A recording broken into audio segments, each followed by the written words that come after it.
How do you rank the unrankable? You don't, actually. You spend a couple weeks just pretending you don't have to rank them.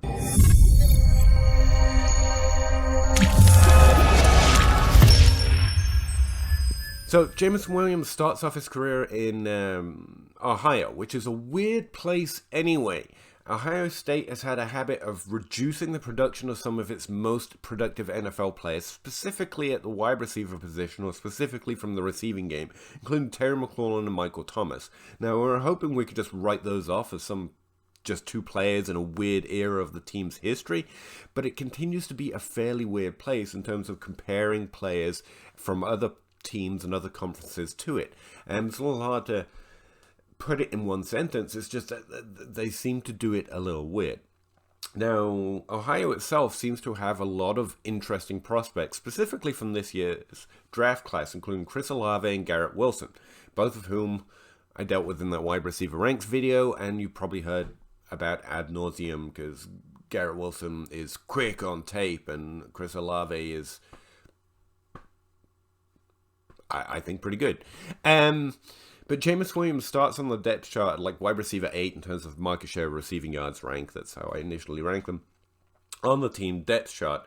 In his second year, he actually jumps up to 3rd on the team's depth chart, which is actually pretty impressive because that's the year that Chris Olave really goes off. It's one of its better years, and Garrett Wilson becomes the wide receiver 2 right behind him and is also co-opting a lot of the volume. Now, both are getting around 700-800 yards, so James Williams doesn't do much, but he is wide receiver 3 in that second year where there was already 2 players essentially splitting the work, and I think that's actually a positive sign. Now, again, where he doesn't play enough games and he definitely doesn't go over a yards per team pass attempt threshold or a market share of receiving yards threshold, the wide receiver 3 is typically not going to get those numbers comparable to past players that go on to do well in the NFL, but I think as a career arc, that's fairly typical. You get up in your second year and you progress from there.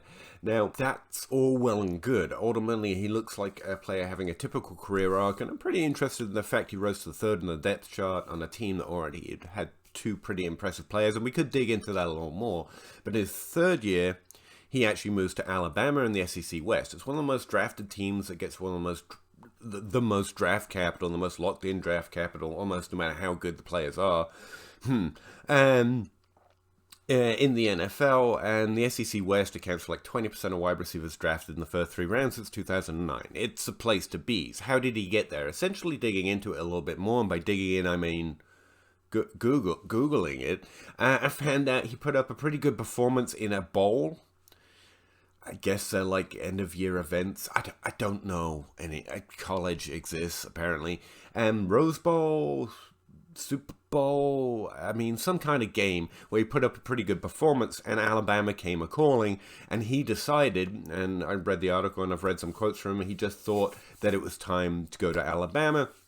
Especially reading between the lines, it seems to me he recognized that he wasn't really getting a full shot. He was going into his 3rd year. Most players, they're going to be good, declaring after their 3rd year. And also just, it's Alabama. It's a pretty good place to go and play. And so he decides to take the opportunity, enters the portal, and goes to Alabama, which is where he has that above age average year, and goes off as a wide receiver 1 for Alabama. So pretty good.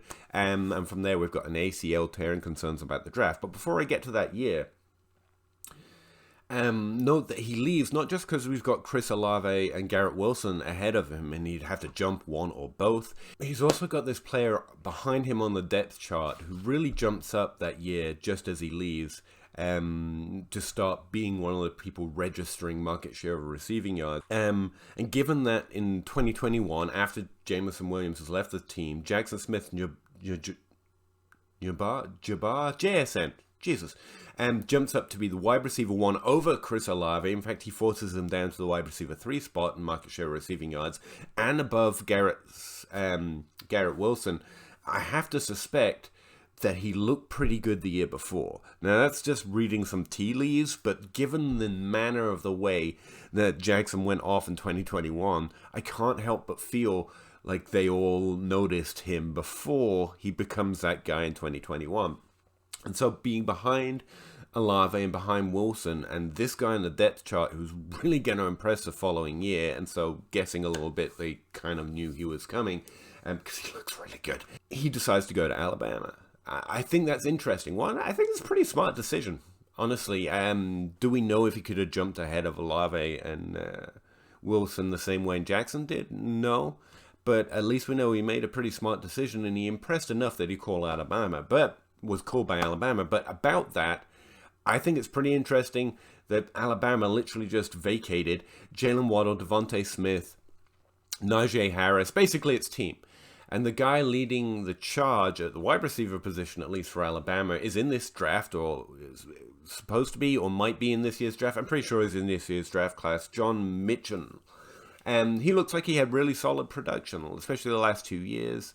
But he looks like a good producer at a college level. I'm not particularly ranking him right now, but his production looks decent, but there's nothing that really stands out. He looks like a player who had a typical college career, which is an exceptional career, and is probably due some sort of draft capital, and people might get over their skis on, because his stats overall look good.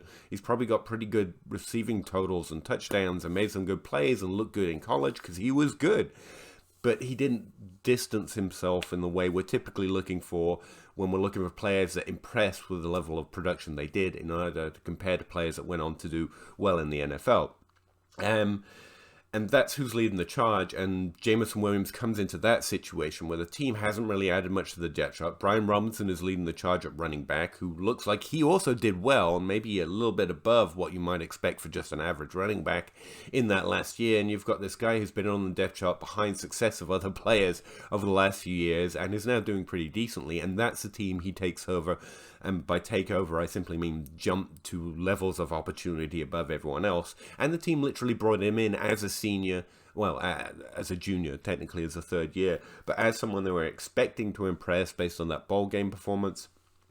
Rolling that all into one story, is Jameson Williams doing exceptionally well in Alabama that year the same as Jalen Waddle or Amari Cooper back in the day doing well? Probably not.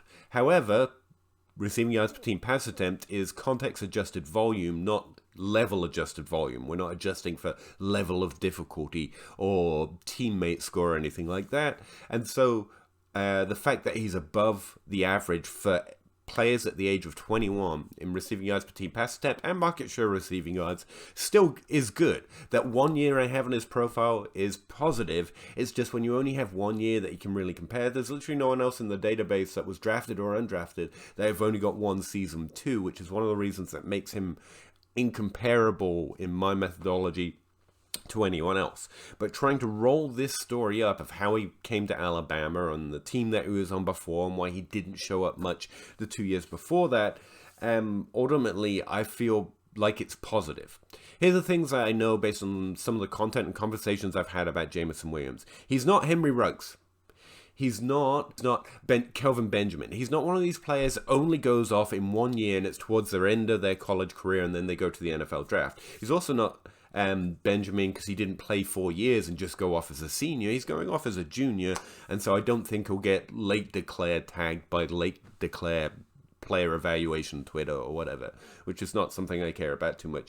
He's not a typical late breakout. That's not what he looks like. He doesn't look like Henry Ruggs. He's much more productive in his 1 year than Henry Ruggs was in any of his years, or John Ross, or any of these senior players that only show 1 year.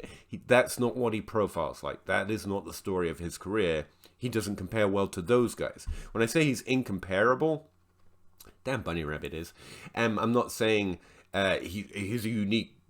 It's not a positive and it's neither a negative, but the one thing I do know is that he doesn't compare well to any of my archetypes. He doesn't look like a senior, a late breakout. He doesn't look like a senior breakout. He doesn't look like someone who's exaggerated because of a small sample in one particular year like Terrence Marshall was last year. It was basically a 3-game sample. He doesn't have any of those red flags. He just doesn't have more than 1 year where he plays more than 6 games. He looks like if he had done that at Ohio, or if he played at Alabama longer, he looks like he would have impressed in those years as well. That's my guess. Having said that, I tend not to rank my guesses. So what I'm doing with him is I'm putting him in the spot with Justin Ross, another player that I think a reasonable, just an honest reading of how his career went and where he suffered an injury and etc. etc. I think he looks like a good player who struggled, and his profile doesn't compare well, or the players he compares to are not fair comparisons just because of what he went through in his career. And I think similar things is true with Jameson Williams. So I'm putting him in tier 4 with Justin Ross, which makes him like wide receiver 10 and Justin Ross wide receiver 9. Here's the thing. I like both these players significantly. Hopefully the draft and the combine, and hopefully the performance if they got to play at the Senior Bowl, because I know Jameson Williams suffered an ACL tear, and that's going to be a consideration the NFL has to take into account. I'm hoping that can clear some of this up for us. If he gets draft capital and an interesting landing spot, and we get some reasonable physical metrics so everyone can calm down that they're not Tutu Atwell or something like that, then I think I'm very much in on Justin Ross and Jameson Williams. Being ranked wide receiver 9 or 10 is really just a matter of how much confidence I can have in their profile. And in fact, I have to elevate them up there, and so their averages and their overall careers are comparing to much, I think, worse players. So I like both of these players a lot. Don't ask me why I don't like them.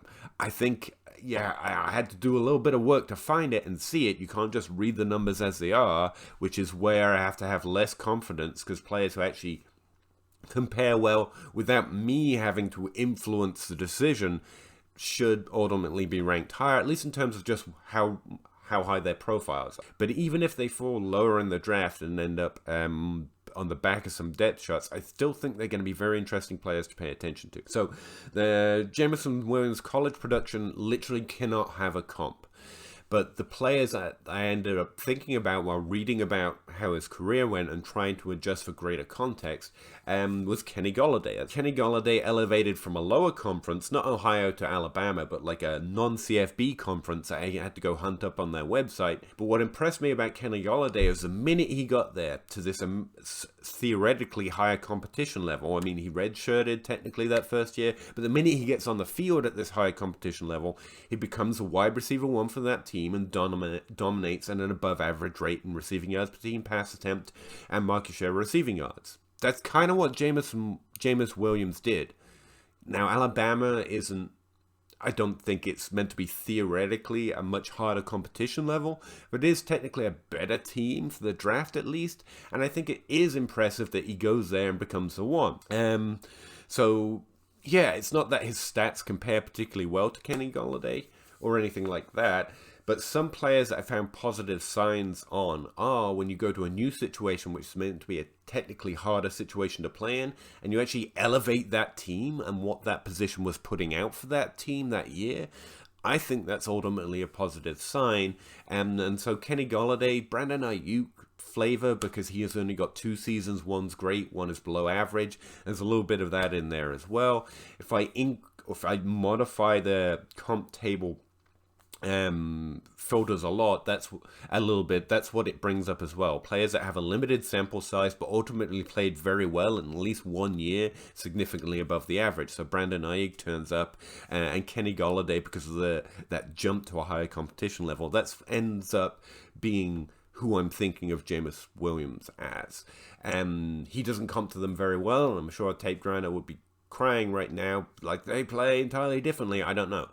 But in terms of looking for how well their career paths compare to players that went on to do well in the NFL, those are kind of the two that occur to me when I look back through the past, back through history, like some sort of time traveler.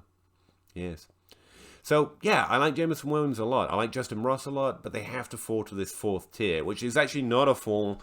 It's me elevating them up, because when you compare their actual stats to past players, they look bad, but clearly I think those are unfair comparisons. So, yeah, that's what I've done for him. And Flash, did a picture turn up with ranks? I don't know. I probably just look stupid.